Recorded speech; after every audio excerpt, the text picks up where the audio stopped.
आपको कैलकुलेशन अच्छा करना है, मैथ्स अच्छा करना है, इंग्लिश अच्छी करनी है, पर पढ़ना नहीं है सर। कुछ ऐसा आप में से कई लोग ये आज सर शायद कुछ ऐसा बताएंगे कि बिना मेहनत करे इंग्लिश कैसे अच्छी हो जाए, फिर वो आखिरी में निराश होके जाएंगे। सर ये सब तो हमको ही पता था, पढ़ के ही अच्छा करना है तो वो तो हम कर लेंगे, कुछ और बताओ, है ना। बिना पढ़े अच्छा हो जाए कोई रास्ता नहीं है भाई। और मैं आपको एक चीज और बता दूं जो आपको मेरी ही जिंदगी से सीखना चाहिए कि मैंने 6 ही महीने पढ़ाई करी है, लेकिन उन 6 महीने के दम पर मैंने 12 एग्जाम्स निकाली। उसमें से एक एग्जाम का उदाहरण मैं आपको जरूर देना चाहूंगा। एक एग्जाम था national housing bank assistant manager. उस समय उसकी सैलरी लगभग 50-60 हजार थी। रिजर्व बैंक का वो यूनिट है, आप कभी इकोनॉमिक्स में पढ़ोगे उसको। पूरे भारत में 13 वैकेंसीज निकली थी। उस समय अपन तो फुल फॉर्म में थे, फॉर्म तो भरना है ना, चाहे एक वैकेंसी आए चाहे 13 या 1300। मैंने फॉर्म भरा, उसका प्रीलिम्स मुंबई में हुआ, निकल गया। मेंस दिल्ली में हुआ, निकल गया। इंटरव्यू दिल्ली में हुआ, वो भी निकल गया। पूरे भारत से जो 13 लोग चुने गए थे उसमें से एक व्यक्ति मैं भी था। अब मेरी जगह आप में से अगर कोई होता तो कितने फॉर्म भरते उसमें? सर 13 ही वैकेंसी निकली है। वो पूरे भारत के कितने खतरनाक लोग बैठेंगे। खतरनाक कुछ नहीं होता है ना।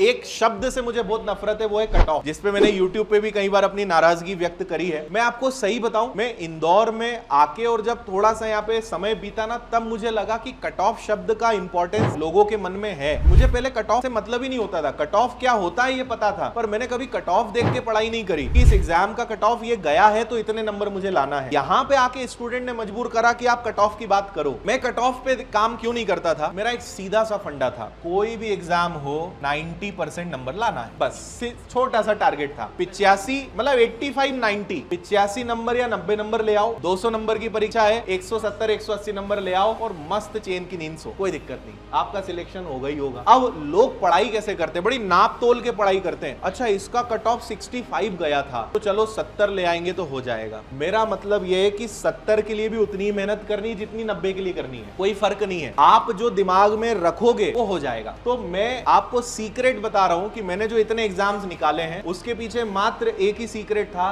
मैंने इतनी मेहनत करी, इतनी पढ़ाई करी, इतने टेस्ट लगाए। 2013 में जब मैंने पढ़ाई चालू करी थी ना, तो मैंने उसमें पढ़ाई चालू नहीं करी थी क्योंकि कॉन्सेप्ट तो 2008 में ही पढ़ लिए थे। 2013 में सिर्फ मैंने टेस्ट लगाए क्योंकि बेसिक क्लियर था और पढ़ा रहे थे, तो मैथ्स रीजनिंग इंग्लिश ठीक ठाक था। तो मैंने केवल और केवल टेस्ट लगाए। जनवरी फरवरी और आधा मार्च, 2.5 महीने। मुझे लगता है कि इन 2.5 महीने में मैंने कम से कम 300 टेस्ट लगा दिए होंगे। उसके बाद मुझे टेस्ट लगाने का भी टाइम नहीं मिला क्योंकि कभी हर संडे कोई एग्जाम, कभी कोई एग्जाम मुंबई में, कभी कोई भोपाल में, कभी इंदौर में, कभी दिल्ली में। आप विश्वास करेंगे मार्च से लेकर सितंबर तक मैं एग्जाम ही देता रहा क्योंकि आप सोचिए 12 एग्जाम्स, उनमें किसी का प्री हो रहा है, किसी का मेंस हो रहा है, किसी का इंटरव्यू हो रहा है, कहीं कहीं जाना है। एक स्थिति मेरी ये बनी थी, एसबीआई पीओ का इंटरव्यू, मान लो आज कितनी 27 तारीख है, स्थिति ये थी कि 27 तारीख को एसबीआई पीओ का इंटरव्यू शाम को भोपाल में है और नेशनल हाउसिंग बैंक का इंटरव्यू 28 तारीख को दिल्ली में। ये स्थिति थी। प्लेन से तो जा ही नहीं सकते, सक्षम ही नहीं थे। तो यहां बहुत रिक्वेस्ट करके भोपाल में मैंने फटाफट इंटरव्यू कराया। 7 बजे ट्रेन थी, हालांकि उन्होंने रिक्वेस्ट नहीं मानी, इंटरव्यू आखिरी में ही हुआ। फटाफट स्टेशन पहुंचे, ट्रेन पकड़ी, सुबह सुबह दिल्ली पहुंचे और वहां 8 बजे रिपोर्ट करना था, वहां पहुंच गए। ये स्थिति भी बनी थी उस समय पे मेरी कि भाग दौड़ चल रही है। तो 2.5 महीने टेस्ट लगाए, उसके बाद पढ़ने का बहुत ज्यादा समय ही नहीं मिला। पर वो जो मैंने एक काम करा वो ये कि किसी काम को इतना कर डालो कि मतलब वो अपने आप में एक इतिहास बन जाए। आपको खुद को प्राउड फील कराना चाहिए, आपको खुद को अपने कंधे पे थपथपाना चाहिए कि वाह यार बहुत बढ़िया काम किया,